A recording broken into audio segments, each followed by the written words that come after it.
And we're live again. We're live for UFC 328, New Jersey. Tomorrow, it's going to be Strickland versus Chimaev for the title fight there, and Van versus Taira. Yeah, I'm interested in this card. It's going to be a great card, probably the best card of the year so far. Because of that, though, I don't see a lot of value. I mean, listen, we are once again lead with this, mostly a DFS tandem here. We'll talk a little bit about betting. Betting lines are just some of these guys are just unbettable with their numbers. So then we try to fight parlay things, and who can predict rounds and method at this point, right? So we all love these long shots. But yeah, really excited about this card. There's a couple of heartstring plays I'm going to play here as well. Not a lot of conviction. I like the DFS slate. I feel like there's a couple ways to get a little different. But yeah, what are your thoughts on this card? I mean, I'm laughing because there's shit that I know I'm going to say to you today that's just going to infuriate you. So I'm laughing in my head. I'll try to keep pretty level headed. No. I want your real honest opinion on this because I think there's stuff that you're just going to feel gross that I'm going to play. But last week, real quick, because I want to recap that. I think you went 11-2. I went 10-3. Louis Sutherland. I told everyone, me included, wanted Taira Boston to win. Louis. Everyone said Louis. Let me just finish. Everyone said Louis was the 40th ranked heavyweight. He's a gas. You saw some signs against Pericic before he got put out that he could be a little bit of a problem in the wrestling avenue, and he was. We saw what Pericic did to Shamil Gaziev. That guy's a problem, right? Yeah. And getting heel hooked by Walter Walker is not. That's Louis Sutherland's 2 losses. I mean, those are not bad losses. Once again, you're not going to get a cheap price like that on him again. He showed levels at heavyweight where he could wrestle, and not a lot of guys can do that in that weight class. He's a little bowling ball of a man. And but the problem to cut you off there. Taira Boston is also washed, though, right? Like I just don't know. Well, we're going to talk about guys on this card too, and guys talk about people being washed, and it's so styles and matchups make fights. They just do time and time again. People are going to say Grant Dawson has a glass chin by getting caught by Bobby Green on pretty much a jab. It's just not the case. I think his chin is fine. Sometimes it's just matchups, moments in fights, the guys lose and it's over, right? And I have to disagree that I think he's washed. You know, he once again didn't get put out. He was never.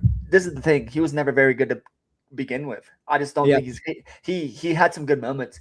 But yeah, I think I think Sean Strickland is who he was supposed to fight instead of Louis. I still think Tai wins that fight against Sean Strickland. I think there's plenty of heavyweights that are better matchups. Let's just give him a striker next time, some middling striker. Yeah. You know, I just think that Sutherland's enough of a wild card. They're like, hey, Ty, like, come on, represent. You know, so it's like, but I don't know. There's something off. I feel like the last couple of fights I've seen him, he's kind of like been unmotivated to some degree. I don't know. But I mean, overall successful card. I think we missed the top 2. Like we both thought Jack. Dude, Carlos Prates, nightmare. What a nightmare style for him. It's like once the first 30 seconds of that fight, I'm like, oh no, what have I done? What have I done? Like Prates just from range can be in some. Once again, it was like, oh, Ian Machado, Gary beat him, and Gary's obviously has a length that Jack doesn't have. But I think like Prates was just in a flow in that fight. Just the leg kicks were on point. Like just his distance striking was so good, and those knees were nasty. And Jack, when he wilts quick, right? And I don't think he quit. I think he was put out, right? I think he was forced in those positions. And you know, just getting hit with those shots and not being able to stand is going to end the fight for everyone. Jack will be back, but yeah, Prates was on one last fight card. So yeah, I think he's going to be a little bit of a problem stylistically for people, and I think that reach definitely played a little bit of an advantage, especially the kicking reach there. But yeah, let's jump in. If you don't mind, let's jump into this part. On that, I think part of it's like Ian Gary. I just don't love him, his personality, but he's like pretty sound defensively. Like I think he does enough to win. He's like one of those guys that's good enough to beat the top guys in the division. I just don't know if he could be a. This is gonna be the meathead part of me, but like, I don't like that he's a vegetarian. Like, I think that just adds a bit of softness to him. You know, I just feel like he's like Conor McGregor somewhat without like the ability to knock anyone out. Like, you know what I'm saying? It's like yeah, he's the vegetable, bland Conor McGregor, like kale but smoothies in the morning. Like his length and it, like he's like sound again. Like Carlos Prates is good, man. And like Prates did almost put him out. But he's just like Gary. When Gary came over, I think it was from Cage Warriors, right? He was a lanky striker that could put some power on people, and he's been wrestling. So like he is a wrestling part of his game. He knows, dude. He's like, hey, what's the easiest path to win? Like, put on the same. That's the thing about him. You're right. I think you hit the nail on the head. I don't love him, but he's a smart guy. He's a smart fighter. He's gonna find a way to win. Yeah, exactly. So, all All right, let's jump into this first fight. And if you don't mind, I'll go fight by fight, Taylor, from the beginning. If you want me to pull up salaries as well. I got the odds, but you pull up salaries because I'm traveling salaries, so I got limited access over here. Yeah, limited access to your meat cleaver hands. Okay, let's go first fight. Yeah, we got and I like this fight a lot, and I think I'm on the fish side a little bit. And we have Clayton Carpenter. He's 3-2. I mean, yeah, 3-2 in his last 5. Versus Jose Ochoa, who's 3-2 also in his last 5. Ochoa coming in at the slight favorite, -175. Clayton Carpenter, slight dog. DraftKings, we have Ochoa 8-8 and Clayton Carpenter. This is just an easy fight for me from a DraftKings perspective because it's Clayton Carpenter all day. Could wrestle. Really underperformed. Got subbed against Fio. But at his price is 7-4. In this matchup, if he wins, he's going to have some takedowns incorporated. Could easily be Opto in a decision win here. Obviously, the loss to Fio's not great after getting, Cody Durden handling here. But once again, it's not apples to apples in UFC. You really got to styles mix fights. And he really had a close and competitive, obviously lost unanimously to Garrett Ulanbekov, but it was a close fight. And he had some moments in that fight. Jose Ochoa is going to give him problems on the feet. Clayton Carpenter has to make this nasty, get in tight, really, make it a takedown scramble event. Obviously, Ochoa losing to Aso Mabayev, there was spots in that fight where Aso's another wrestler where he was giving him a little bit of a problem. And then he beat Cody Durden by KO. Lost to Lono Kavanaugh. Those are not bad losses, right? So Jose Ochoa is very good. And in that Kavanaugh fight, it was really competitive again. So I think I could be a fish by playing Carpenter. I do believe, just once again, we're hand builders here. But I think Carpenter is going to come in with higher ownership because everyone knows about his takedown upside. So I don't think I'm going to play Ochoa. It's going to be Carpenter or pass for me. I just don't think Ochoa is going to score enough for 8-8 to pay off that price tag. But yeah, what are your thoughts on this fight? Interesting. I understand your take. I do like Clayton Carpenter for the takedown upside, but from my perspective in this fight, I just feel like Ochoa is like a level or two above on the feet. And I think Ochoa could, I'm going to play him in DFS partly because of what you said. He's 8-8. He would be somewhat lower owned. Yeah, he will. There is a scenario in which I think this fight's going to a decision. But I do think, Ochoa could put a beat down on him. Just partly it's like, yeah, if Clayton Carpenter is able to take him down and hold him down, it's going to be, a bit of a boring fight. I guess you could play Carpenter, but I just feel like Ochoa is going to be leagues above, and I don't think it'll be an early finish. So every round will start on the feet, and I'm just going to give the edge to Ochoa. And if we see I don't like that you say leagues above, because when Clayton Carpenter, I know he's a little bit older at 29. I think what's Ochoa at 25. Clayton Carpenter was a decent prospect coming in, fights at the MMA lab, and I think he's he hasn't shown it, but I think he has skills, and it could easily be sub here for him. Nothing on the regional scene stands out as wins, right? But yeah, he's a guy that if he gets the back, he could be a problem. And if he can hold a gas pace, I think this is important. We go back to the Contender Series and I don't mean to interrupt. This is 2022. He beat an Edgar Chairez, who's a good fighter, right? Yeah, Edgar Chairez has a little bit of that length. Yeah, and I think once again, if Clayton Carpenter could get to the inside and get him to the ground, I think it could be a little bit of a problem for him here. And, I'm not sure if he's going to be able to sub him here, but I think he could win a decision, just control time. The problem is if he doesn't control him on the feet, he's going to get pieced up. So, that's my take. I see what you're saying. Yeah, I see what you're saying. I was going to say, I just feel like it's going to be a – Go ahead. Yeah, it's going to be a complete beatdown on the feet. It's not a beatdown, and this is where I have to talk about DraftKings a little bit. Is Clayton Carpenter is not going to get 0 takedowns, right? So that's going to eliminate times on that's going to eliminate times on the feet where strikes are being absorbed and had by Ochoa there, giving him out. But if he's taken down a couple of times, he's just not going to be able to score a high price. And usually at this weight class, we're not going to see finishes, right? In the flyweight division, neither of these guys are significant power punchers at 125. So I think, even if and this is my thing for fading Ochoa, it's just like Carpenter a pass, and maybe I just pass because Carpenter will have the ownership. But if Ochoa gets taken down 3 times and wins the fight, he just will not be optimal with that price tag. He just That's a good point. It's a good point. It's not. Yeah. So. Yeah. I don't know. But the pick for me, official pick is Ochoa. I'm going to be playing Ochoa. Okay, official pick for me is actually be Clayton Carpenter. I do think he can get the win here. I think he's going to show a little bit more than he has in his previous fight. So I think this line would be a little bit closer if he hadn't lost his previous 2. So let's jump into the next fight. So we have Chimaev versus the Jordan Santos. Neither of these guys are special. And I think the Jordan had a very close fight with Ozzy Diaz, which is not a good look, right? He lost to Ozzy Diaz. And Ozzy Diaz is not a UFC caliber fighter, but then he beat left-handed guy Danny Barlow in his next fight, and Danny Barlow's shown that he is kind of a one-dimensional fighter in this. But I think Sirsaikaev is going to have him covered here. At the prices, though, I don't know if I can play this fight. I don't think Jordan Santos is anything special, and I think Sirsaikaev has him covered everywhere. But at 9.6, I just think it's going to take a lot to pay off that price tag. He's priced around Chimaev and Gautier, and I think both those guys have far more upside. A 60-second knockout might not even be enough, and I just don't think you're going to see that from Sirsaikaev here. Probably will implement a little wrestling. He's obviously minus 725. On the dog is Jordan is plus 490. Reach heavily favors Sirsaikaev, so maybe doesn't even try to take him down right away. He's got a 4-inch reach, height relatively the same. I don't love betting this fight. I don't love this fight from a DFS perspective. If you want to just a blind shot in the dark that Jordan does something special here, which I don't believe he does, you could play him as a dog. He's going to be very low on, in the 6s on DraftKings. So it's just a pass for me. We have to X off fights. I'm Xing this fight off completely. If I had to play upside DraftKings, as disgusting as it is, it would be Santos as a value piece. Interesting. Yeah, this is a pass from a DFS perspective for me as well. I do like the over 1.5, just because I feel like Sirsaikaev is just going to be somewhat safe in the early rounds, and like if he puts the single line, wrestles on him, takes him down, controls him, and you're getting that minus 175. So that to me is like my favorite bet. I won't touch the money line, but I do like the over 1.5 rounds. Over 1.5 is minus 175. Yeah. That's not a bad price. And I can see all the time we see guys in these weight classes. Obviously, this is only 185. We see guys in these weight classes be kind of tentative, right? As we go up in weight class, people respect power a little bit more. I don't see a lot of power from either guy in this spot. So let's go to decision. What's the decision? What's the decision line? Probably pretty long. I mean, we saw Sirsaikaev go 3 rounds with Monaco and finish him in the 3rd.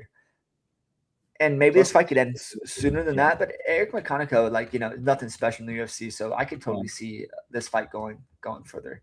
But yeah, the more I think about it and the more I look at it, I just can't play to Jordan Santos in any confidence in any draft. And, we're limited stakes players, and I'm not gonna play him actually a share of him probably at all, and just fading this fight together. But from a betting perspective and just from a picks perspective, if you want to add a parlay piece, it's Sirsaikaev for me, and I'm guessing the same for you.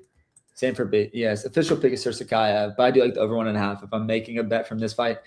And in the DFS world, I won't be playing either guy. And this is one of those fights you watch the DFS bro, and you're like, hey, just like everybody suck. It's like just hold them against the fence. These are those fights that we're sweating at the end of the round. We're like, okay, just like no knockdowns. Yeah. What's that one fight? There was a guy, and it was in Dubai, and they were fighting. The guy just got knocked down like 4 times, just like end the fight. I mean, had none of the other guy in DraftKings just absolutely getting just kept getting up. I'm like, dude, just call it off. I can't remember that fight. I know. I know who you're talking about. I can't remember the fighters, but let's go to this next fight. This is a fight I'm going to be very heavy on. We have Pat Sabatini versus William Gomez.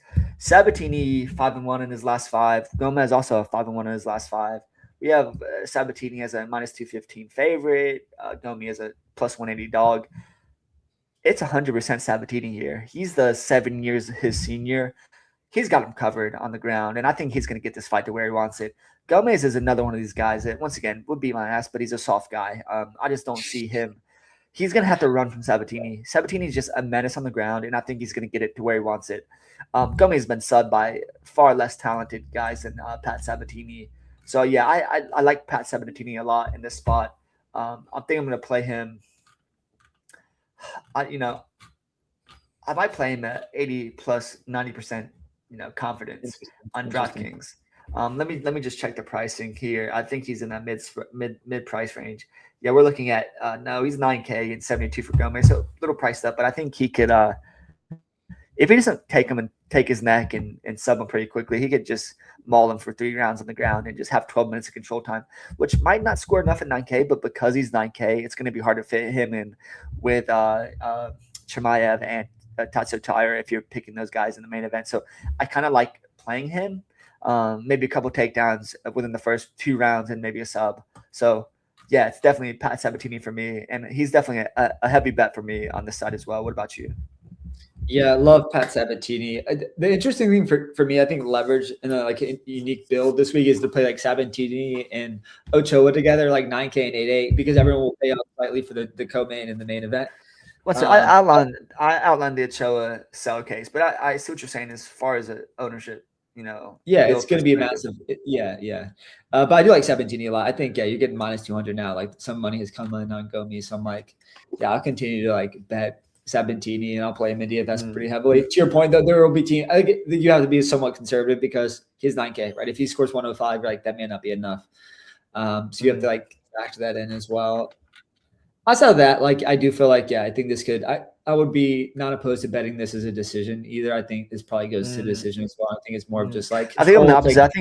I think the sub is live. I think Gomi. I think Sabatini is levels above on the mat. If he gets it to the mat where he wants it, it's probably not a good number. I mean, that's probably a likely outcome here. It's probably plus 200 range. Let me check. I got it right here. Let me just. What is it? I mean, sub for the fight is plus 200. That's all from the Sabatini. Yeah, no, Sabatini to win by submission round. Oh yeah, it is. It's all Sabatini. Like Gomi's not Sabatini. Like the end by sub. If Gomi by sub is probably 50 to 1. No, it's 25 to 1. Yeah, pretty close. Yeah. Gomi's not subbing Pat. No chance in hell. So this is probably like go back for real fast. I bet that Anthony Hernandez sub on Rodolfo Rivera. Remember when he subbed him, Anthony Hernandez? That sub had to be. But then we realized like Anthony Hernandez is good. Yeah, we realized Hernandez is good. It's like he can melt guys, and we realized that Vieira is so meltable. Like in hindsight, like at the end of that fight, we were like unbelievable, But like at the after in hindsight, when you go back in the body of work in the UFC, you're like that fight makes perfect sense. 100%. Yeah, you're right, dude. If they fight again, Anthony Hernandez whoops his ass again. Yeah, Vieira just got outdogged by Eric McConaughey. No disrespect to McConaughey. Like he looked a little better last fight, but hard pass. Okay, let's go to the next fight. This is an interesting fight too. We have Kopylov versus. Sorry, let me pull it up. Oh, Marco Tulio. Sorry, Tulio. And this is another fight where I wanted to play Kopylov, and I don't think I can get there. I don't think I can get there as a dog. I think Tulio's got him covered everywhere. And I think I want to go back to Tulio's fight against Yusri Bagolri, right? Yusri has been amazing in the UFC, and he beat him by decision on the Contender Series in 2023. Obviously, Tulio got stopped by Leroy Dunking last fight, but we know how CLD can be in the striking arena. He could be a problem and finish guys, and sometimes his fights are boring, but if he catches you with his kind of crazy strikes, he could put anyone out. So I thought about Kopylov here. I think Tulio's got him covered everywhere. It's going to be Tulio for me. Let me just go through the records and what we're seeing here. So Tulio's 4-1 in his last 5. Kopylov is 2-3 in his last 5. He's getting up there at age. Obviously, RoboCop, Acosta are some of his latest losses. I like Tulio. I mean, I like Kopylov. I just don't think it's going to be competitive here. Tulio's at minus 185, and then we have Kopylov at plus 160. I think it's Tulio. I don't know if I play it. In DraftKings, I just don't know if he's going to score. I think it could be a little bit of a distance fight. But what are your thoughts here? Yeah, I mean, this is the thing, Dylan. I just kind of like the dog money on Kopylov. Like that's could probably be my pick. But listen to the fighters. This is the guys. He's 2-3 and 5. But like, listen to his last 5. It's Gregor Rodriguez lost by unanimous decision, dude. Like no shot. Dude, I love RoboCop. He's so good. Like I think that's a quality loss. And then Acosta, Acosta is like kind of getting to the best form of himself again. And then a spinning head kick KO to Chris Curtis, who's like, I like Chris Curtis a lot. Like he's in a legit pretty good fighter. And then Cesar split decision against Cesar Almeida, which you don't love that, but then a loss to Anthony Hernandez. So like the losses are RoboCop, Acosta, and Fluffy. Like you see what I'm saying? Like to me, it's like, okay, that's solid quality of like competition mixed with the fact is like this, like he could potentially put Silva out. So I don't know. I'm on the I like the dog money at plus 170. I'll play him in DFS because I feel like he has the potential to finish this fight. And Ben won't be a strong conviction play, but he will be the official pick. I don't know how that settles with you, but that's kind of where I'm at. Yeah, not official, but I think it's Tulio's got him covered. I think Kopylov is more or less done in the UFC. I haven't seen life, and I think he's a little bit of a quitter as well. So I think Tulio is gonna come out victorious. I think it could be a little bit of a slow fight again. I don't know why I have that feeling. Neither guy kind of profiles as that, but I think it could be a little bit of a distance fight at first, filling out period. I think Tulio really does have him covered. If there's a finish in this fight, it's going to come from the Tulio side, in my opinion. So my official pick is going to be Tulio. Don't know if I put him on as a bet. Obviously, I do like Kopylov. I just think he's kind of on his way out of the UFC, and Tulio's just kind of getting started here in his prime. So Tulio pick for me. It sounds like you're on the Kopylov dog side officially. Right. Is that right? Yeah, we'll go. Yeah. So, and then from a DraftKings perspective, let me just pull up pricing here. And I know you had mentioned you'd like the Kopylov side. And for me, I don't know if I'm going to play Tulio. As I mentioned in DraftKings, I think it could be a little bit of a lower scoring affair here. But what do we have Tulio as? We have Tulio as a 8-9 and then Kopylov at 7-3. So I understand what you're saying from a DraftKings perspective, liking Kopylov. Just with my eyes and what I'm seeing, I just think Tulio is going to have him covered. And we might see an 80, 90-point performance, but nothing that's going to break the slate. So, yeah, my read, I have a pretty decent confidence in Tulio to cover this fight. But, yeah, I understand your thoughts. But let's move on if you're good with that. Yeah, let's do it. All right, this is a fight where, man, I want Jim Miller to beat Jared Gordon so bad. I just don't know if you can at this point in his career, right? So Jim Miller, 42 years old, 3-2 in his last 5, and then we have Jared Gordon 4-2-1 in his last 5. 2-2-1 in his last 5. Jared Gordon also 37, but I think Jared Gordon is still he's still showing a lot of skills in the octagon. Obviously, everyone knows Jim Miller's son fighting cancer. I think he's beat it. That's a nice story. And man, he seems like the kind of guy that fights. It could fight very emotional in this spot and catch Jared Gordon with something. Because of that, I'm gonna play this fight in DraftKings. I think I'll play both sides. I think Jim Miller is gonna bring some action, and Jared Gordon's gonna be happy to oblige him. I think this fight is very likely to be on the optimal DraftKings ticket. And it sounds crazy, both guys this age, but Jared Gordon is 9-3, and I don't think anyone's going to play him at that price. And for that case, also is Jim Miller 6'9". Jim Miller could catch a neck here and put Jared Gordon out. He could catch it on the hook here and put Jared Gordon out. We saw Jared Gordon get finished by Rafa in his last fight in the 3rd round. Got hit by a car, got hit by something. It didn't matter, right? You know, Rafa's been good. I think Rafa probably beats him in that fight either way. But I think there's too big of a price tag for Jared Gordon. I mean, minus 300 plus 245 for Jim Miller. It's going to be an official pick, heartstring play, Jim Miller in this spot. What do you have? Damn, dude, we keep going, dude. Like back and forth between like favorites and dogs. No, dude, I just don't. Yeah, like I love that his son's beating cancer. Awesome, especially his father's right side, dude.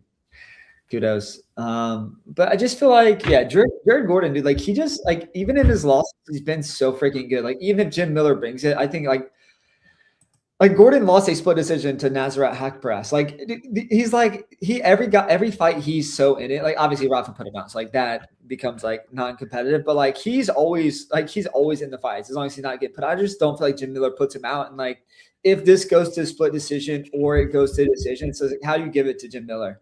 Like, I just feel like, I think Gordon's slightly better everywhere. And like, from a DFS perspective, I just don't like Gordon. I feel like Gordon he's like the fighter that does enough just to win the fight. And like, I just don't feel like, unless Jim Miller just like puts it to him full throttle, I just don't feel like Gordon's going to press for a finish here. So from a DFS perspective, I won't be playing it, but like the pick is definitely Gordon for me.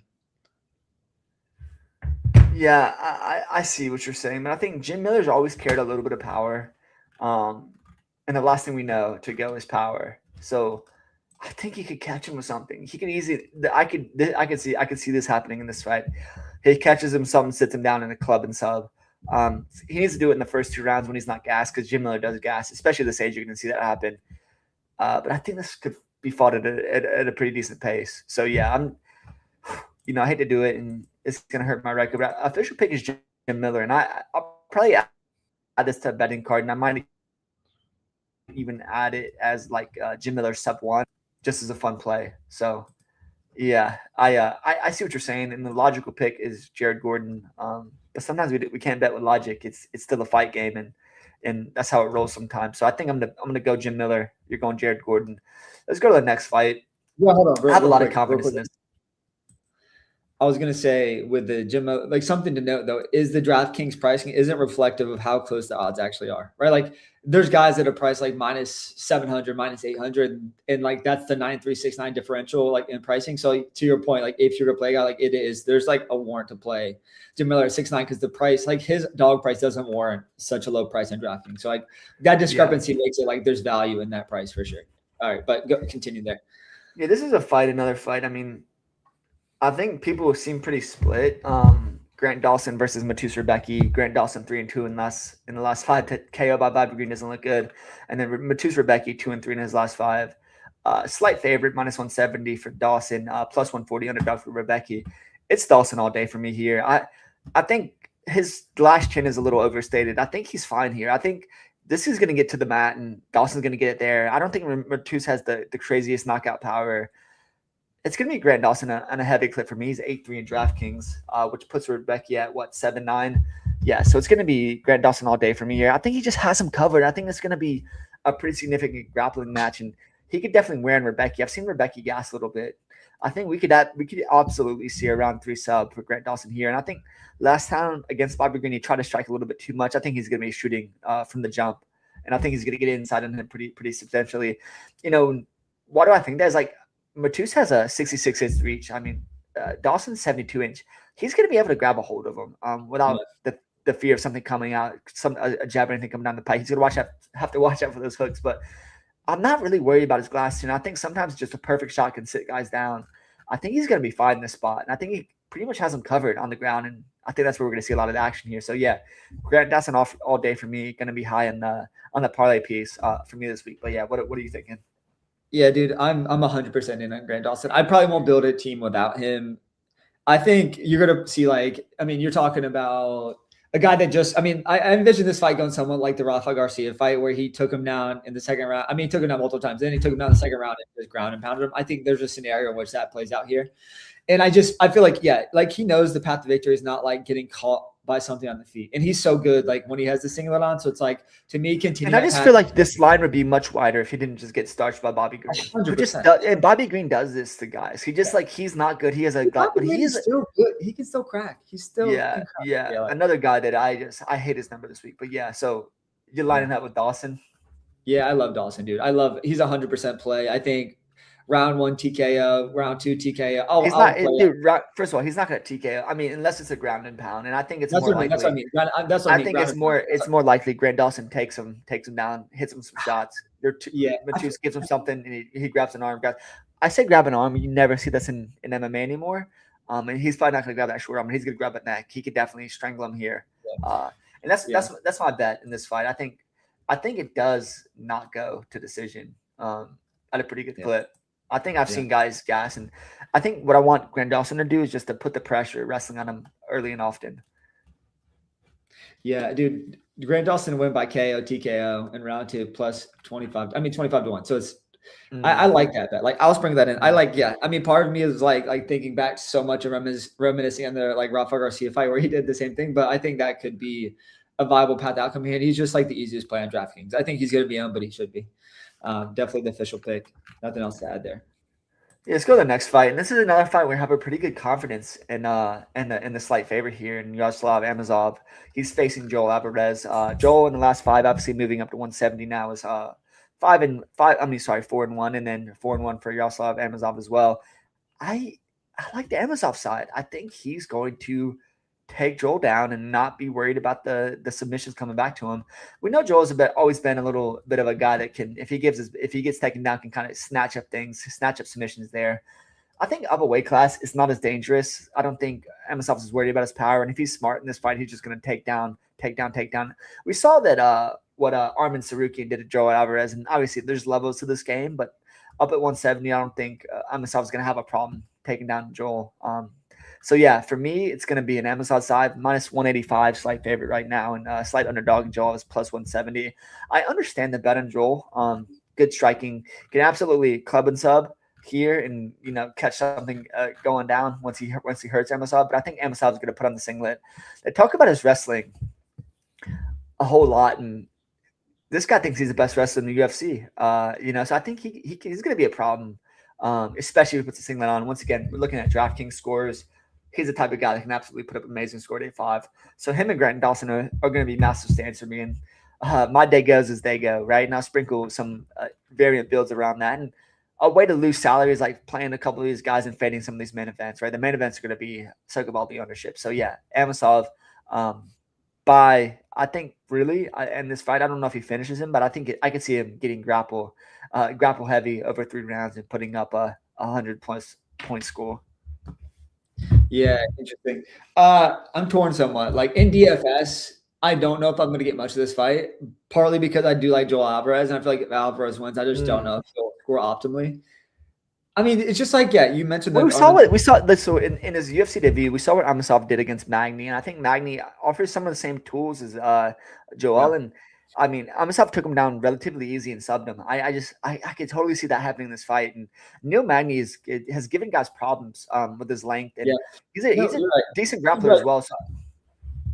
Yeah, I just feel like this is, to me, it's like the Arman Tsarukyan is 5 fights ago, right? Like Joel Alvarez in his last 4, he's 4 victories, and all of that is like part of me. I mean, we use this for golf and like. But it's only one fight. It's only one fight up to 170, and it's Luque, right? Yeah. His first fight up at 170 is Luque. Yeah. It was just an okay performance. Yeah. So that's true. I mean, Luque is a consummate professional, though, so I think like you can't go too much. But I feel like for winning, I mean, like as you win the UFC, I think you build confidence, but also like experience. And so part of me just feels like that will take we'll play a part here. And I just feel like he can keep us on the feet. Like he can snatch 2 or 3, like 2 of the rounds at least. I don't think he's going to – this is the thing I disagree. I think, like, with those – we see these shorter build guys all the time get under the length of a guy. And Joel's never had good takedown defense. He's not going to keep it on the feet here. He's going to get pressured and taken down at a point, right? It's just like, what does he do when he's on his back? Does he try to submit him from his back, or does he try to get up? Because if he tries to submit him from his back, Amosov's smart to that. He's not going to get subbed from his back. I mean, on top of Joel. So – where I disagree with you is this fight's not staying on the feet. There's just no way that he fights at the takedowns. It's like, can Joel get back up and do any damage? And can he make him work taking him down? But Joel's always been, kind of keen to play jiu-jitsu from his back. And in this matchup, I don't think he needs to do that. I mean, if he gets taken down every round, he's probably not getting back up. Yeah. So I mean, that's a concern for sure. It's up at 170 too. Like these guys are much bigger guys than the guys he's been fighting. That's a big jump from 155. So I don't see Amosov having any problems getting into the mat. I think the biggest threat for Joel is just Amosov taking him down, leaving his neck out, and Joel taking it home with him. I just don't see Joel winning a decision in this format. I think he's got a sub. Well, you know what? You've actually talked me into the other side just live. I mean, that's how quickly I changed I'm the 2-4. Yeah. It's like the fact that he's going up, right? Like, and you made good points. Like, well, like Joe has been able to finish some guys. It's just like his power won't translate as much to 170. And then like if he just gets overwhelmed and outpowered, then there's like a concern. It's like, the guy, like, has he felt that way? Because that guy may come into the fight at 190. You know what I'm saying? It's like, oh my goodness, now you're fighting a monster who's just going to hold you down, right? Like that's a concern to your point. I don't know. I'm switching official picks here. I'm switching. Yeah. I'm going to go. Yeah. I mean, it's a smart play. Amosov is good. I think. That's why I don't talk to you. I don't want to talk to you before. We see these guys in the UFC that sometimes come in. We see these OVs and AVs, and this guy's Ukrainian, right? But we see these guys come in and be not special, but I think kind of showing up and beating Magny by sub in the first is impressive, and just kind of the underground knowledge on his wrestling is important. And I think it's just going to be too much pressure for Yoel to deal with. And I think there's no really threat of sub, just his control presence, and he's going to be wise to that. So I just don't see Yoel compete. I think Amosov could be special, just his style of pressure and his style of wrestling. So I understand people taking a dog shot, and I think the line is a little bit too close, to be honest with you, just because of Yoel's body of work at 155. But up at 170, I think it's going to be a different animal. He's never been, once again, good from defending takedowns, and I think that's going to be a massive issue here. All right, interesting. Let's go to the next. Hopefully, Yoel's going to beat him. This money, send us a check, because I ain't going to. I'm just letting you know, if he loses, it's going to be Yoel sub. I just don't see three rounds of Yoel just beating him on the feet without this hitting the mat. And once it's on the mat, I think Amosov's going to ground and pound him or even sub him. So yeah, if it's a win for Yoel, I think it's going to be absolutely sub, and you can bet that and maybe play that in DraftKings. But don't play this as if Alvarez is going to win a decision here. But this next fight is, I think, pretty unbettable. I don't even want to go into, obviously, a TV Gautier 5-0 in those last 5, facing off on Izzy Diaz. This is just, slam to slaughter, lamb to slaughter, slam to slaughter. You know what I mean? Hey, I heard that one before. Slam to slaughter. Yeah, that's what's going to happen. Slam to slaughter for Ozzy Diaz. I mean, Tiva Gautier is one of those guys, too. You look at him and like, dude, I mean, people like muscle doesn't mean powerful. Like, Jesus Christ, this guy's muscle bound to the tits. I mean, I think he could absolutely be prone to gassing. Ozzy Diaz is not going to put any resistance up. It's like, when does he finish and how quickly does he get finished? And Ozzy Diaz style of fighting does allow him to get hit. So, like, if he – and I don't know if guys are going to change, but in this fight, he really needs to mind his P's and Q's and not wait until the fire like he always does, or else he's going to get put out in 15 seconds. If not, you could see, obviously, I don't think he's going to offer anything as far as a upside in winning here, but it could just cause a TBA not to score as much. So I think Gautier by finish is the right pick in this fight, and it's unbettable. The line's unbettable. Everything's unbettable. It's just a pass for me. And in DraftKings, it might just be a pass. We're going to see 30+% ownership in Gautier, and I think unless he finishes him in the first, guys at this weight class, right? Guys at 185, it's not always the volume plays, right? A TB Gautier is not going to throw the volume. He's going to have to hit him with these big shots that sit him down and finish him. And if he hits Ozzy and he goes down, the fight's over. There's not going to be multiple knockdowns. He hits hard enough where it's just going to be over.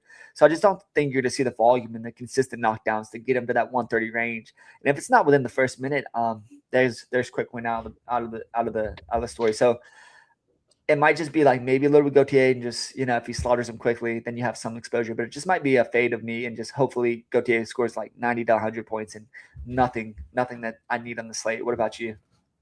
Yeah, I mean, obviously Gautier is the pick. I think you're being irresponsible if you don't play him in DFS to some degree. Not 100%, but like if there's like a first round, quick round finish, like this is going to be the fight that it happens in, right? Like once again, a first, let me just counter that with, it's a quick finish. Let's just say he scores 129, 130. He's priced the same as Chimaev. If Chimaev beats Strickland in a 5-round decision, Chimaev's going to score 200 points. That's how he wins, right? So it's like Gautier does not have that upside, and it's just as simple as that. It's impossible in a 3-round fight for him to score that unless Ozzy Diaz gets knocked down 10 times and gets up. But at this weight class, you just don't see that. So I see your point. It has to be quicker and it has to be a knockdown. If he just TKO stoppage in the corner where he doesn't put him down and they just finish the fight, and then he's just not going to score optimally enough. And to bet on a quick win immediately is like Ozzy Diaz sees the tape in this guy. I think he's going to change his style and not wait until the fire as much and maybe try to fight from distance, right? And he obviously doesn't have to reach. So this is my thing is like, Ozzy Diaz has seen this guy flatline people, right? He knows Gautier is going to cut. And I think that could cause him to just be a little patient for the first minute and a half. And if he's patient for the first minute and a half and there's no quick win, it's going to be very hard for Gautier to pay off his price tag. So what do we look at? Yeah, and what's his price tag, right? It's dude, for me, it's just like Ozzy Diaz is not going to play safe. Ozzy Diaz is not going to play safe. That's a concern. I think, to your point, the price is outrageous, and like even a quick win if he scores 130 may not be enough. Like that's a fact, and let's just go to the game log. So obviously he went to decision. Poyaev, Gautier didn't put up 63, not good enough. But first round knockout against Fines, 107. First round knockout against Valentin, 107. First round knockout against Daniel Medina, 111. None of those scores are going to be good enough in this slate. It's 9-8. No. Agreed. That's my point. That's the biggest case. I do think. I mean, quick win bonuses in the cards, like first round knockout TKOs in the cards. If Ozzy Diaz fights like he always fights and goes into the pocket and tries to have a war with Gautier in the first 30 seconds, he's going to sleep. He tries to be a hammer too. There's going to be 2 hammers, and Gautier brought the bigger stick, baby. First of all, Ozzy Diaz, he's got the soft hammers like with the cushion in the end. He's not going to touch Gautier's chin. It's just Gautier's not going to be scared about anything coming back, so he's happy to eat some shots. And if he's eating shots and Ozzy Diaz is got his hands down, it's night for Diaz. So Gautier is the pick. Not going to bet this fight. Just it's unbettable. Not going to bet it by KO. Once again, we've seen him go to decision with Poyaev. Once again, that was against a southpaw. And now we have another orthodox fighter here, and that could maybe just be why Gautier was having problems with Poyaev. Obviously, beat him handily and unanimous, but I just think back to orthodox. With Ozzy Diaz, I think it's going to be a little bit different story here. It's just when does he knock him out? When does he finish him? Is it round 1? Is it minute in? If it's at 3 minutes in, then you get a little bit worried about DraftKings. So obviously Gautier is the pick. Same for you. I want to confirm on the last fight you did pick Yaroslav Amosov, right? I did, yeah. Okay, great. Switch. Yeah. This is another fight which I just don't understand why it's happening, and I would never bet Bobby Green this number. Do you have current odds for Bobby Green? I know it's minus 440. Minus 440. Bobby Green is absolutely insane. Jeremy Stephens has generational durability. They're both 39 years old. Bobby Green, obviously the better striker. Finished Zell Huber, finished Grant Dawson. Amazing wins, and that's why this line is where it's at. But dude, Bobby Green is a notorious knucklehead, and he's gonna have problems with this power shots come. If Jeremy Stephens just wades through and catches him with a hook, catches him with a power shot, we've seen Bobby King Green chin get cracked, and it could get cracked in this fight. And at this price tag, there's 0% chance I'm playing Bobby Green, and there's a good chance I play a little bit Jeremy Stephens. Jeremy Stephens is probably going to lose this fight, but if he wins, it's by finish. He's not going to beat him in a decision. He's going to catch him with something, and we've seen Bobby Green get caught before. And the price tag, what is Stephens? 6'9", I think. 7K flat. So yeah, it's 100% Stephens for me. I don't know if I have the stones to bet him in this fight, but from a DraftKings perspective, it's going to be a Stephens or pass for me. What about you? Dude, yeah. I mean, it's funny. This is the fight when I was laughing at the beginning, like of a place I thought would be so different. But I like Jeremy Stephens too. He's a guy I think from a DFS perspective, like I won't touch King Green. I feel like he's just too expensive, and I think he does play around too much. And like, there's a chance Stephens catches him. Like, just he lowers his hands. He tries to get funky. He's fighting on the main event of a big. He just has to wade into the pocket. Just wade in there. Yeah. But I think the official pick for me. It's so hard for me to pick Jeremy Stephens officially. I think I'm going to pick King Green, but in DFS, I'll play Jeremy Stephens because I don't feel like I can't I don't want to stake my name to that. I would still gun to head play. I mean, pick King Green, but I will be playing Jeremy Stephens in DFS for the things that you said, right? Because you have to differentiate between those two things, right? You have to be able to hey. Yeah, I'm gonna. I'm actually going to disagree. I'm officially gonna pick Jeremy Stephens and probably add him to the card for just smaller parlays and maybe not bet it straight. But the reason I'm doing that is when I saw him fight Mason Jones. Obviously, this was last year, almost exactly a year ago today. That was an interesting fight. Mason Jones is a problem. He's a guy I've always been really high on, and it went to decision. And I think that if Jeremy can, and he hit Mason Jones with some shots in that fight, and obviously Mason Jones is a different style of fighter, so it's not apples to apples, but I think if he gets inside and hits Bobby Green with some shots, it's going to be a problem. I mean, he obviously still carries that power. He's been fighting in, bare knuckle. It's just one of those things. I think he could give him some problems. I think he absolutely finish him in this fight. So as far as underdogs go, I'm going to be heavily exposed just because of the potential upside, right? And in this fight, Jeremy Stephens' win condition is 100+ points and a finish of Bobby Green. So definitely, I'm just going to go on a limb and just go Stephens in this fight. Obviously sketchy. Look at the numbers. No one's telling you that Stephens should win this fight, but for me, it's going to be Stephens. Fade Bobby Green in DraftKings. Absolutely, no matter whether or not I think he wins this fight, and then Stephens is going to be a decent underdog play for me. So official pick Stephens for me. Official pick King Green for you, Taylor. Let's move to the next fight, though. I couldn't be more torn on this fight. Sean Brady, who I've always had an affinity for, versus Joaquin Buckley. Buckley's a fun striker, and I don't know if Brady's going to have problems with him. We saw Brady have so many problems with Belong get finished by him. That's a bad look. We saw him get finished in his last fight as well. I just don't know. I think Brady, if he gets his fight at the ground, it's going to be absolute levels. People are going to harken back to Buckley against Usman and, fighting off there. But I just think the back control of Brady is going to be something different if he gets to the back. So, man, I need you to lead me to water here. What is your feel on this fight? I want to say Brady wins, but I think Buckley as a dog is going to be super interesting. I just go back and forth. Just my fandom for Brady has me confused in this fight. I just feel like Brady is small for this weight class. Also, he's just somewhat of a lackluster striker, and the best that we see from Buckley is his elite level striking, right? Kamaru Usman is still an elite grappler too. I mean, Kamaru Usman's he's super his ring IQ is phenomenal, and I think that's what keeps him in fights. Look at the Chimaev fight; he probably wins the 5 round against Chimaev, and that was a broken Kamaru Usman, and he pretty if it goes 5 rounds, he's probably minus 250 to win that fight in 5 rounds. I don't know. I just I do like Buckley at the dog price. I just feel like while I love Brady, and if Brady's able to kind of like strangle him, get on his back, just hold on to him, I think there's like good merit to him like tapping him potentially here. I don't know, just before the Usman fight, like Buckley had like world title contention, aspirations. I think he can get back there. I think he can beat Brady. I think he can probably beat Usman as well. I don't know. I'm a buyer in Buckley. I like him a lot. I think he wins this fight, and I'll be playing him in DFS too, just as a dog price. But it won't be a super heavy play. I do like him. Mm. Mm. And I can see just fading this fight in DraftKings. It could be a little bit of a lower volume fight at this 170 weight class. And, people were going back to Brady getting knocked out by Michael Morales in his last fight as indication that Buckley could do the same. And I think they're just different strikers. There's a little bit of synergy there, but I know Buckley carries power. I think Brady's going to be wise to that. And this fight's going, if we see early on that Brady can take him down and control him there, it's going to be a problem for Buckley. But if this fight's just on the feet for any extended period of time, Brady's going to be in absolute danger of getting finished quickly. So official pick for me, just as a fan, is going to be Brady. And it sounds like official pick for you is going to be Buckley. And I think all the value is on the Buckley side here. Yeah. But yeah, I couldn't be more torn in this fight. But let me just convince you. You've convinced me of one. Change your pick to Buckley. Just follow me. I think all the logical things you said in Buckley, kind of on the rise here, makes a lot of sense to me. And I just think Usman and Brady are very different fighters, and they both want to employ the kind of the grappling there. But I think we saw Buckley lose to Patrick Downey in a wrestling competition there, and I guess he's trying to improve his wrestling.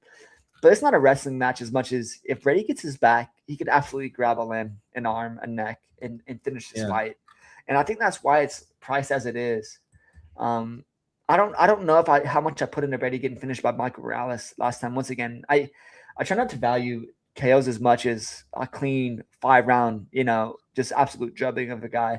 Sometimes guys that get hit with shots and just they can't hold up. So I think if Brady's been, getting after it, I think if he gets his fight down to the mat, it could be an issue, right? And I can see your point in Buckley, but I think for me in DraftKings, it might just be split exposure to the prices here. Yeah. I don't want to be overconfident on either side. And what are the prices? So we have Buckley at 7-8 and Sean Brady at 8-4. If it's a low scoring fight, it's going to be obviously not ideal, but in those ranges, it's easy to split exposure, right? If you have enough in your last spot to go 8-4 for Brady, maybe you just go down to Buckley, and just instead of running the dupe train with your friends, get that salary, get that extra salary up and just go Buckley and kind of split it up a little bit. But I see your point. For me, it's going to be Brady's the official pick. For Taylor, it's going to be Buckley. Yeah. Let's move to the next fight. This is another fight where I'm having a hard time capping this fight. And I think Volkov, we always talk about this heavyweight being a little bit less ageist in another weight class. I think at 37 years old, Volkov is still a problem. I think he has a chance to be – that's just my opinion. I mean, it's rightfully so. I think he has a chance to be the champion in this weight class. I mean, he arguably beat Ciryl. It was a split decision where everyone say he won. And now Ciryl fighting, Alex Pereira at the White House. He beat Dalton Almeida. He's beat Sergey Pavlovich, who Waldo Cortes-Acosta also fought recently, right? I think in lost to, right? So I don't know. I mean, there's no apples to apples there, and Cortes-Acosta needs to get in the inside. But I've also seen Cortes-Acosta gas in fights, and I've seen him be susceptible to the wrestling, which I think Volkov can do. I just think the length, the wrestling, all the signs lead me to just pick Volkov, but at these prices, I just don't know if I can do it. From a DraftKings perspective, it might just be a stay away from me. I don't know if we see the volume from Volkov to be valuable in DraftKings. Yeah, but at the minus 130 price tag, I don't know if I love it. I know Cortes-Acosta is slight dog, going to be a popular DraftKings pick. Everyone loves dog heavyweights and DraftKings for some reason, but I don't see him finishing Volkov. And if he doesn't finish Volkov, does he win a decision against him? I don't see that happening. So I'm torn. Official pick is Volkov. If I wanted to sprinkle him in DraftKings, maybe he wrestles him, maybe he takes him down and does some damage on there. But it's really tough to say. And where is Volkov at in his career? He's 37 years old now, but he's a problem. His length in his height is going to be a problem for Cortes-Acosta to hit the target. So it's just a Volkov pick for me. And he will be a bet, but from a DraftKings perspective, I can't be sure where I'm going to play exposures on this fight. Yeah, see, dude, where our biases are showing, because again, I'm gonna go with the striker. I think there's been a theme throughout this card. I'm like leaning towards the. But who's the striker? Let me just finish. I'm leaning towards the slight plus money on these dogs, and this is another example where there is a skill gap in terms of striking. Yeah, dude, like I do think that if this fight goes down to the mat and like the Dragon will be able to just kind of hold on to him, make this kind of a greasy win, and this is a heavyweight fight that you will fade. But like in 4 of his last 5 wins, like there've been TKOs, and I mean, this is on the Costa side. And there've been like pretty decent guys. Obviously, Derek Lewis is a little bit older and kind of washed, but Shamil Gaziev, like who we saw lose last week, so maybe that win hasn't aged as well. But then it's like, you don't love the Delgy fight. That's not a great win. But then Sergey Spivak and Ryan Spahn, like that, the Spivak fight was a decision win. Who I liked him, the polar bear. I like him. He's a decent fighter. Like, yeah, but he's just not been the same heavyweight. He's not the big, but like Ryan Spann, what we saw, like Ryan Spann's still legit too. Like this guy is an elite like boxer, and again, the fights start on the feet.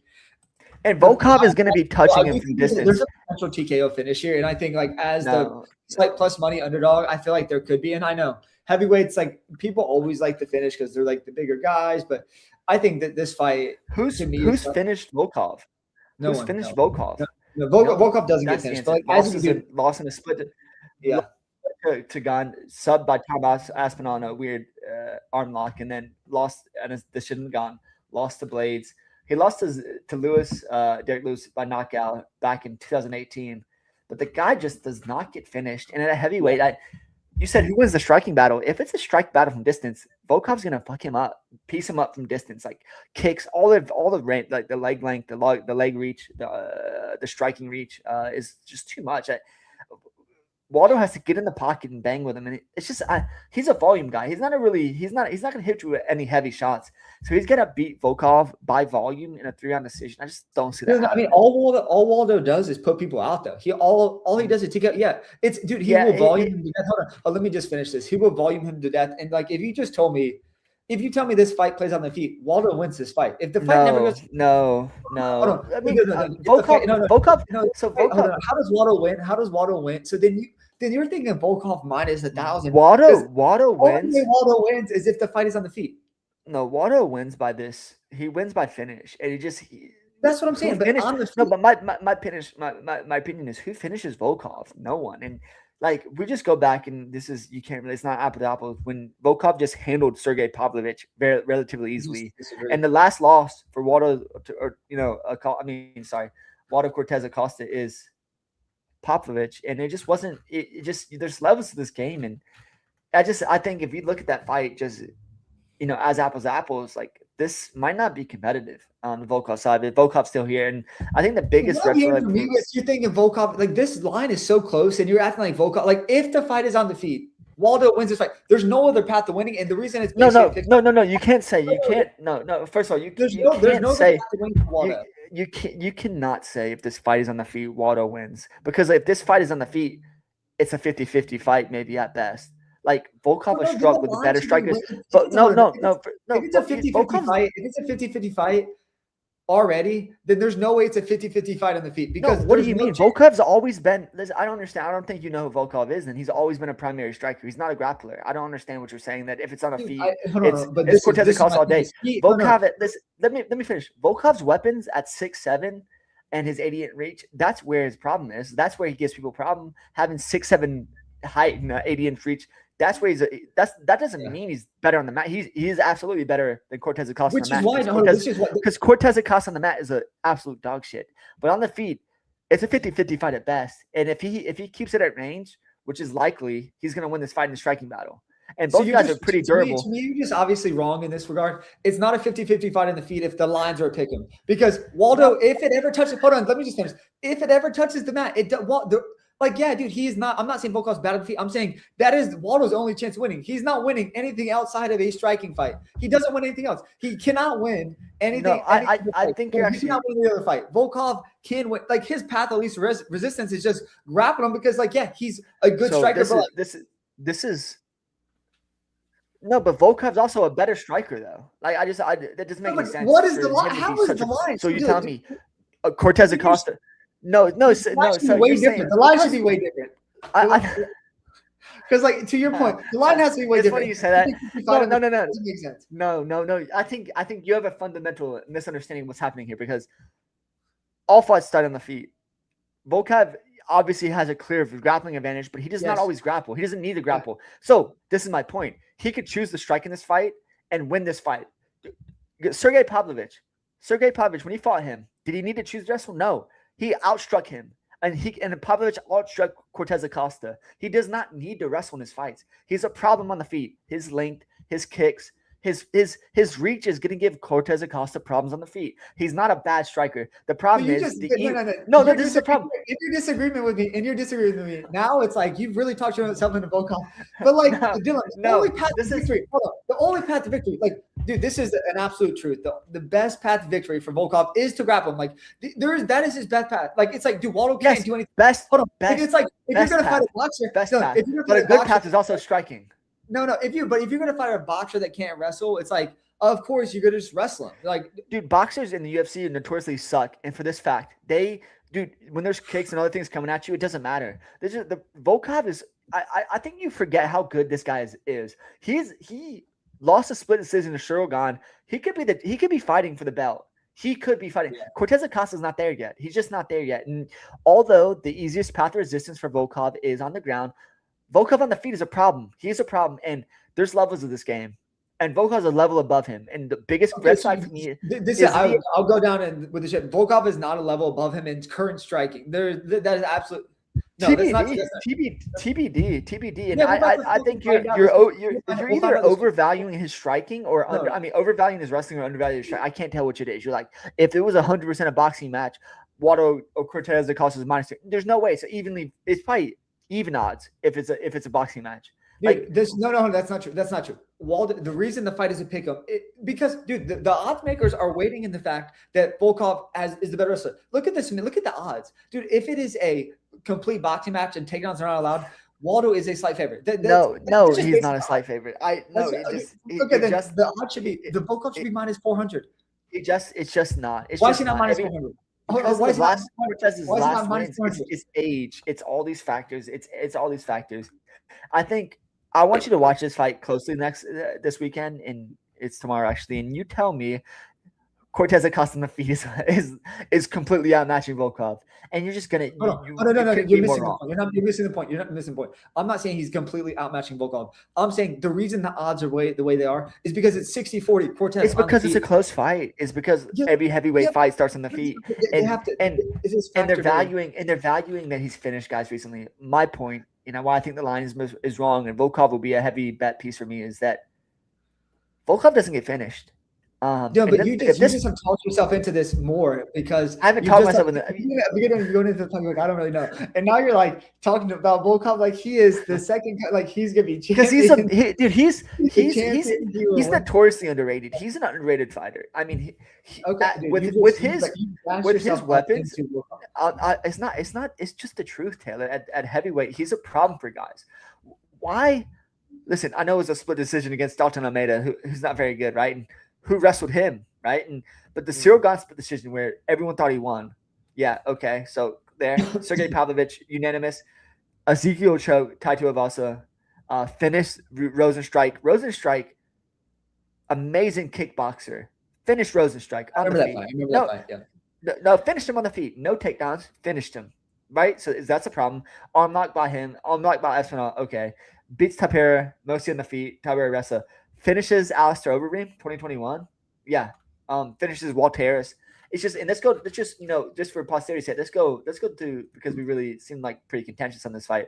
Let's go to Cortes-Acosta. You have to start. You're like, I don't know. When Cortes-Acosta was, let me finish. When Cortes just dug into Volkov, entered the UFC. Let me finish. When Cortes-Acosta entered the UFC, everyone thought he sucked. Everyone thought this guy was no good. And it's all this recent run that's getting all this hype. Finishes Derek Lewis, very old. Finishes Shamil Gaziev, not that impressive. Now that we're looking at it. Sorry. Okay. Let me pull up his losses. Okay, so finishes Dahia, not lost to Pavlovich decision. Okay, beats Spivak in a decision. Okay, Spivak's beats good Ryan too. Spann. No, Spivak's No, not bad. And let me finish. Dude, we saw Ryan Spann fight. Yeah, but Ryan Spann, we saw Ryan Spann at light heavyweight not be any good. Beats Robellas to Spain by taking him down, makes sense. Beat Andre Arlovsky, okay. Beat Bresky, not impressive. Bresky's not very good. Lost to Marcel Rogerio de Lima, not a great loss. Beats Chase Sermon, beats Jared Vander, beats Thomas Peterson. None of these guys are the quality of guys that Volkov have fought. On the feet, slightly into Costa. Let's move on because it is a slightly on the feet to Costa, and there's no way the line would be anything other than slightly. No, I disagree. So slightly for me, Volkov. I think Volkov, if he keeps us on the feet, he can bring this fight wherever he wants. I'll shake. If Volkov won this fight without any takedowns, I will give you whatever you want. I'll give you $1 million. Volkov could crack. He's not winning. He's not winning. I just don't think so. I mean, okay. We'll see. Let's go to the first of two championship fights. We have Tatsuro Taira versus Joshua Van. It's easy for me. It's easy. It's Taira for me. Yeah, and it's mostly because I think Van has always been susceptible to grappling, but he always gets back up. But I think Tatsuro Taira offers a different level of control. And I think he's going to show that here in this fight. And just looking at preparation up to this fight, I know. Van's been, talking about, working on wrestling, and if it's on the feet, he's obviously going to be a disadvantage. But what Tatsuro Taira's been showing me in the striking is vastly improved there. And I think that's going to open up avenues for him to getting this fight to the ground. And it's going to be an absolute priority play for me on DraftKings this week. And Van's a popular underdog in DraftKings, and I think that's going to be rightfully so. And maybe in a 5-round decision, Tatsuro Taira and Van can both be on the optimal. And that might be a fun angle to play it this week. But yeah, Taira for me. What are the lines? Yeah, so minus 162 and plus 136 to Van. What are your thoughts? Yeah, dude, easy Taira for me. 100% Taira. I like him a lot here. I think he's more methodical, better all around. He's not better striking. Maybe okay, yeah, sorry, I misspoke. But not a better striker. But I think he'll be defensive on the feet. And then get him to the ground kind of slowly, and then just try to hold him there and play the positional game. And I think over the course of 5 rounds, could just wear Van down potentially. So, easy pick for me. It's going to be Tatsuro Taira. It's not easy. I think the biggest issue for Taira here is going to be the pressure style of Van. Van coming after him, throwing shots in the pocket. Wrestlers never do as good going backwards as forward as we all know. So I think that's going to be the issue is – how does Tatsuro Taira deal with the forward pressure of Van in the striking? If he deals with it and he can fire back and kind of move forward on his own, we're going to see levels and to Tatsuro Taira taking them down. But if Joshua Van is able to kind of implement that forward pressure, striking in the pocket, and just gets Taira going backwards, it could be a problem for him. So there's obviously by no means is there no chance Van wins this fight, right? Van as the champion and being the slight dog tells you everything you need to know is Taira being the favorite, right? So Taira for me, but I absolutely can see issues for Taira getting this fight to the ground, but in a 5-round decision, I can see Taira and DraftKings specifically getting 7 to 8 takedowns and just putting him a massive score in a win. So yeah, Japan gets their first UFC champion on the board here with Tatsuro Taira. Yeah, let's do it. This is a more straightforward fight in our championship fight in middleweight. We have Sean Strickland versus Khamzat Chimaev. I think the smart play is obviously Chimaev. I mean, do we have a Jose Aldo, Conor McGregor situation where Sean Strickland talks all this shit and Khamzat comes in, blows his wad, and gets finished? That's potential. But I think in a smart fight by Khamzat Chimaev, he just controls the grappling. Strickland can easily get finished in the first couple of rounds by sub. Chimaev is just a different breed on the ground. There's always obviously rumblings. We've all heard of Sean getting sub multiple times by Chimaev in training. It's just one of those things. Strickland's nearing the end. Obviously, the fight against Fluffy last time out was interesting, right? Because we all kind of like Fluffy there in that spot. But Chimaev's a different breed. Strickland, we all knew Fluffy was weak to the body, and he really took it to him there. I think Khamzat's a lot stronger. He's going to be a lot more physical. This fight's going to hit the mat. It's like, can Strickland survive? Did Strickland piss him off enough for Khamzat to go for a finish and just blow his wad and Strickland take over at round 4 and 5? Wouldn't that be impressive if, first 3 rounds, Chimaev dominates, and then Strickland gets like a 4 or 5 round finish. But for me, it's going to be Chimaev. He's going to be my priority in DraftKings, and it's just a smart play. I think, this is not a fight like the Van Taira fight where I think if Chimaev dominates here, you're not going to see Strickland put up a worthy score to stack this fight. So, yeah, if you want to sprinkle Strickland to say he kind of gets a round 4, round 5 finish, I'd be okay with that. But I just don't think Chimaev's game is going to be much stifled here at all. I think Strickland's kind of on the way out. I think some of his style slipping a little bit. If you watch some of his last fights, obviously Fluffy was an impressive performance, but the fights against Dricus were not special to me. We saw what Khamzat did to Dricus. So, yeah, that's kind of my thoughts. What about you? Yeah, there's 2 angles to this. I think, man, I just feel like Khamzat wins this a majority of the time. I won't bet. I think the line is like a little too long, but from a DFS angle, I feel like there's a real path to like Khamzat finishing him kind of early, right? Like in the first round. I don't think it's in the first 60 seconds, but like Khamzat comes out like a monster. And like if he finishes him early, like I think there's merit to not play him in DFS because if it's not within the first 60 seconds, it's a takedown, he submits him. I mean, there's a path to that. Like, what if Sean Strickland feels the pressure right away? He's like, fuck. Like he's like, I'm in this situation again. He's not going to be like Fluffy only took him down one time, right? And so to me, it's just like it's an obvious like play on the Khamzat side, but like from a DFS angle, like part of the fade of Khamzat is just that he will not score enough. And like you can sneak in like Arturo Gautier or who else did we talk about this 9K or like Ochoa 8A or who's 9K that we talked about earlier? We talked a little bit about Amazon's 8-4. We talked about Pat Sabatini. That's it. That's what it was. Yeah, for me the pick is Khamzat. I think he probably wins early, and like because he wins early, I think that it's like not going to be an optimal score, and so like part of me will fade. Again, I will play him in DFS because I think it's irresponsible not to like have a share or 2 of these guys. It's just irresponsible. We saw him put up over 200 in a fight against Dricus. That's what I mean. And he's the type of guy that he does volume on top. Like if he's in control, he's not blowing his wad, just hitting guys with little shots and just for the sub. So even if he has like 4 or 5 takedowns and finishes him around 3, he's still going to be valuable at that price, in my opinion. But I see your thought. Like let's say he just does maybe a round 2 finish, round 2 sub, and he has to put up with the volume. He could easily just put up 80, 90 points. Yeah, that's the game theory. That's the game theory. Cool. Well, like to finish this off, man, I think we've been a little long-winded. Do you want to go pick? But you know who my picks are. Do you want to stay pick by pick? I can go for you if you can't, but just so we have this for posterity. Yeah, I'll go. Let's go pick by pick. So starting Chimaev, Strickland, Chimaev for me. Yeah, Chimaev. So next fight, we both have Taira over Van. Yep. I'm going with Volkov. You're going with Acosta. Yep, that's right. Cortes-Acosta. I'm going with Sean Brady. You're going with Buckley. And we're different. Quite a few fights. I'm going Jeremy Stevens. You're going. Yeah, I'm going Jeremy Stevens. You're going Bobby Green. Yeah. We're both going Gautier. Yep. We're both going Amazov. We're both going Dawson over Rebecki. I'm going Jim Miller. You're going Jared Gordon. I'm going Tulio. You're going Kopylov. We both have Sabatini over Gomez. We both have Sirsaikayev over Santos. And then I have Carpenter over Ochoa. Did you have Ochoa there? I did, yeah. Ochoa.